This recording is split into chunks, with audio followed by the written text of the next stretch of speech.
ya estamos de vuelta, continuamos en Aragón en Abierto y lo hacemos con nuestro siguiente protagonista. Se llama Rafael, tiene 58 años, empezó a trabajar a los 14 y nunca pensó que se quedaría en paro y pasaría hambre, pero desde febrero ha encontrado ayuda y una nueva oportunidad.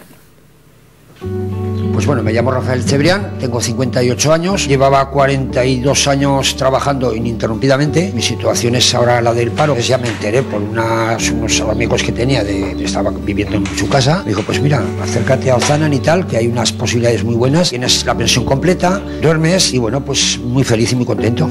Y desde el día 2 de febrero que viniste a la residencia, buscando trabajo todos los días. Prácticamente sí, porque claro, no hay otra cosa que hacer. Es que hay que buscar trabajo y buscando sitios y posibilidades de que puedas conceder alguno, conseguir alguno, pero vamos. ¿Y tienes el currículum tengo, claro, preparado? Exactamente, eso lo tengo que llevar y claro, pues es un orgullo para mí presentarlo.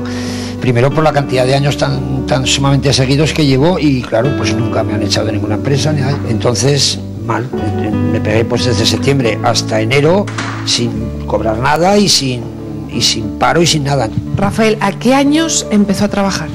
A los 14. Desde febrero está Rafael con vosotros y además hay que explicar que esta residencia cubre una parte que antes no estaba cubierta porque no es para gente indigente.